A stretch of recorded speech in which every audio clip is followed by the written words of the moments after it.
నేడు మన దేశంలో కానీ రాష్ట్రంలో కానీ ఉన్న రాజకీయాలు చూస్తుంటే భయమేస్తుంది.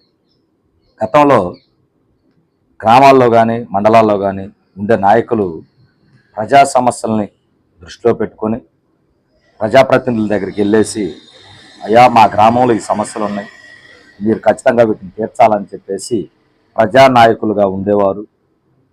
ఆ పనులు చేస్తూ పార్టీలు కూడా 10 సంవత్సరాలు 15 సంవత్సరాలు అధికారంలో ఉండేవి.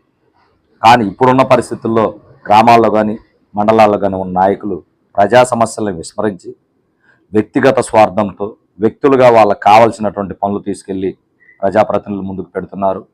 వాళ్ళు కూడా వాటి మీదే ఫోకస్ చేసి ప్రజా సమస్యల్ని గాలి కుదిలేసి పరిపాలన సాగిస్తున్నారు. మనం చూస్తూనే ఉన్నాం. గతంలో 15 సంవత్సరాలు ఉన్నటువంటి పార్టీల అధికారంలో ఈ రోజున 5 సంవత్సరాలకే అధికారాన్ని కోల్పోయే పరిస్థితుల్లో మన రాష్ట్రంలో చూస్తున్నాం. ఆలోచించండి రాజకీయ పార్టీలన్నీ.